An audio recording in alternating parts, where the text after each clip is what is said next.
공기가 뇌를 망가뜨린다. 이 말 과장처럼 들리시나요? 그런데 최근 연구에서는 초미세먼지에 오래 노출된 사람이 치매 위험이 유의하게 높아질 수 있다는 결과가 나왔습니다. 특히 문제는 우리가 매일 숨 쉬고 있다는 겁니다. 밥은 안 먹어도 공기는 멈출 수 없죠. 세계보건기구 WHO에 따르면 대기오염으로 인한 조기 사망자는 매년 약 700만 명입니다. 그리고 그중 상당수가 폐질환이 아니라 심장과 뇌 문제였습니다. 도대체 왜 먼지가 뇌까지 영향을 주는 걸까요? 오늘은 이 미스터리를 하나씩 추적해 보겠습니다. 출근길 지하철, 창문 없는 사무실, 환기 안 되는 집, 그리고 밤늦게 운동하는 도로 옆 산책까지 우리가 무심코 반복하는 생활이 뇌를 어떻게 바꾸고 있는지 끝까지 따라가 보겠습니다. 혹시 이런 경험 있으셨나요? 분명 잠은 잤는데 계속 멍합니다. 단어가 잘 기억 안 납니다. 사람 이름이 갑자기 생각 안 납니다. 예전보다 집중이 끊깁니다. 많은 사람들이 그냥 피곤해서 그렇다고 생각합니다. 나이 탓이라고 넘깁니다. 그런데 최근 의학계는 다른 가능성을 보기 시작했습니다. 바로 초미세먼지입니다. 초미세먼지는 머리카락 굵기의 약 20분의 1이야 크기입니다. 너무 작아서 코 점막에서도 잘 걸러지지 않습니다. 문제는 여기서 끝이 아닙니다. 폐를 지나 혈관으로 들어갑니다. 그리고 결국 뇌까지 도달합니다. 서울대 연구팀과 국내 여러 대학병원 자료에서는 초미세먼지 농도가 높은 날 응급실 뇌졸중 환자가 증가하는 경향이 확인됐습니다. 미국 하버드대 연구에서는 초미세먼지 농도가 세제곱미터당 증가할 때마다 인지기능 저하 위험이 유의하게 상승했습니다. 인지기능이란 기억하고 판단하고 집중하는 뇌의 작업 능력을 말합니다. 쉽게 말해 일상생활에서 머리를 쓰는 힘입니다. 그런데 왜 먼지가 뇌를 공격하는 걸까요? 여기서 등장하는 개념이 있습니다. 바로 만성염증입니다. 만성염증이란 몸속의 약한 불이 계속 꺼지지 않는 상태입니다. 겉으로 티는 안 나지만 혈관과 장기들이 조금씩 손상됩니다. 초미세먼지는 이 염증 반응을 계속 자극합니다. 특히 뇌혈관은 굉장히 예민합니다. 혈관 벽이 손상되면 산소 공급이 떨어집니다. 결국 뇌세포도 스트레스를 받기 시작합니다. 실제로 교통량 많은 도로 근처에 사는 사람들의 치매 발생 위험이 더 높게 나타났습니다. 생각해보면 이상하죠? 우리는 보통 치매를 나이 문제라고 생각합니다. 그런데 지금은 환경 문제가 되고 있습니다. 여기서 중요한 건 단순히 먼지를 많이 마셨느냐가 아닙니다. 몸 상태에 따라 영향이 완전히 달라진다는 겁니다. 예를 들어 야근 많은 직장인들 아침 7시에 출근합니다. 하루 대부분을 실내에서 보냅니다. 점심은 급하게 먹습니다. 커피는 하루 서너 잔 마십니다. 밤 11시에 퇴근합니다. 그리고 도로 옆에서 늦은 운동을 합니다. 겉으로는 건강관리 같죠. 그런데 문제는 몸이 이미 지쳐있다는 겁니다. 이때 등장하는 게 코르티솔입니다.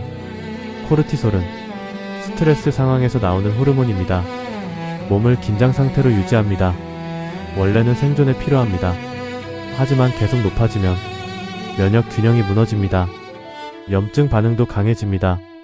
즉, 같은 먼지를 마셔도 스트레스 많은 사람의 뇌가 더 크게 흔들릴 수 있다는 겁니다. 육아 중인 부모들도 비슷합니다. 밤에 자주 깹니다. 수면 시간이 부족합니다. 환기할 시간도 없습니다. 집안 먼지까지 쌓입니다. 수면 부족이 지속될 경우 뇌 노폐물 제거 기능이 떨어질 수 있습니다. 특히 깊은 잠 동안 뇌는 스스로 청소를 합니다.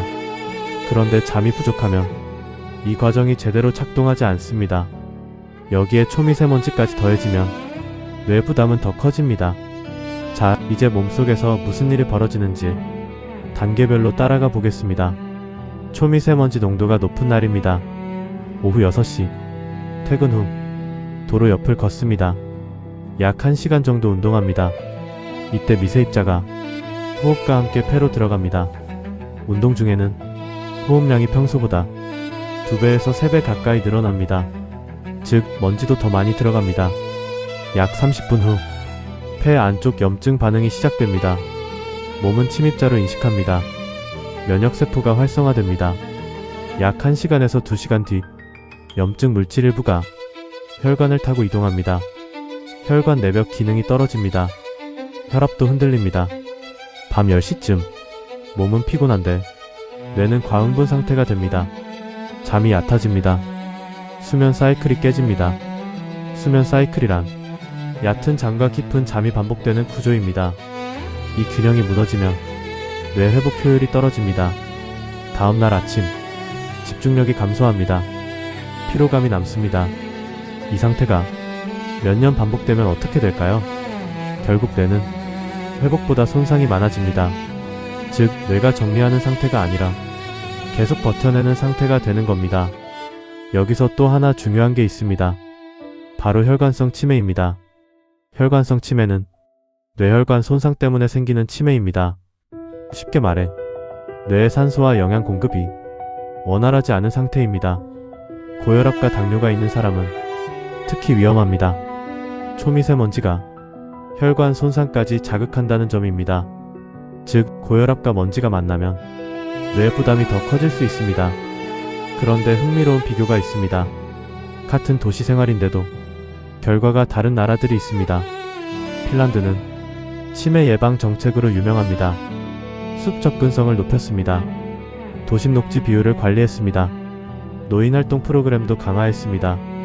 실제로 북유럽 연구에서는 녹지 환경 접근성이 높은 지역에서 인지 저하 속도가 느린 경향이 보고됐습니다. 반대로 교통 밀집 지역은 위험 신호가 더 자주 관찰됐습니다. 결국 같은 칼로리를 먹어도 같은 나이를 살아도 환경 차이가 결과를 바꾸는 겁니다. 또 다른 반전도 있습니다. 운동 자체는 좋습니다. 하지만 초미세먼지 심한 날 대형 도로 옆 러닝은 오히려 몸 부담을 키울 수 있습니다. 같은 1시간 운동인데도 공기 상태에 따라 몸 반응이 달라지는 겁니다. 그래서 최근 전문가들은 운동 시간보다 환경 조건을 더 중요하게 보기 시작했습니다. 특히 초미세먼지는 노년층만의 문제가 아닙니다.